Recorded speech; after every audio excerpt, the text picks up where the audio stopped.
छोटे से गांव के पास एक घना जंगल था। वह जंगल इतना डरावना था कि लोग दिन में भी वहां जाने से डरते थे। गांव के बूढ़े लोग अक्सर कहते थे, उस जंगल में भूत रहता है, रात को वहां मत जाना।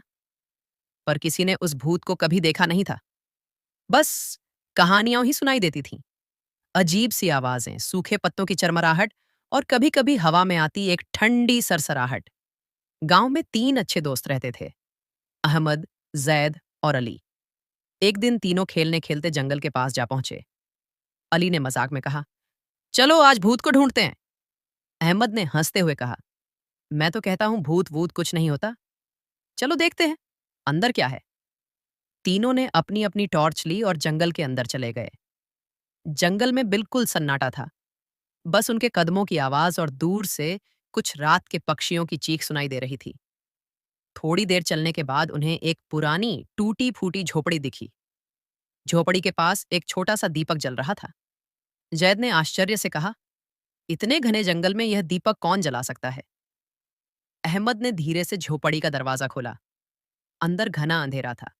जैसे ही उन्होंने टॉर्च अंदर डाली, एक सफेद सा साया दीवार के पास से गुजरा।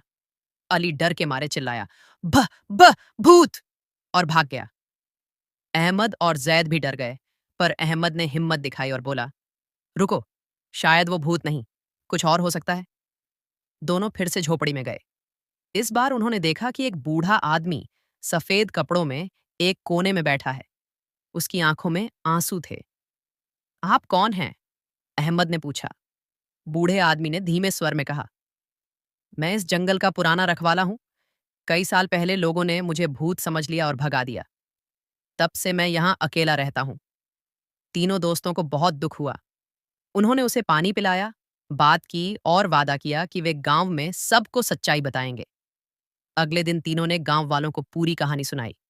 पहले तो लोग नहीं माने, पर जब बूढ़ा आदमी खुद आया तो सब समझ गए कि वह कोई भूत नहीं, बल्कि एक अकेला इंसान था। उस दिन के बाद से लोग जंगल से डरना छोड़ दिए और उसे सम्मान देने लगे। सीख: हर डर के पीछे एक सच्चाई होती है। उसे जानने की कोशिश करो, हो सकता है भूत भी सिर्फ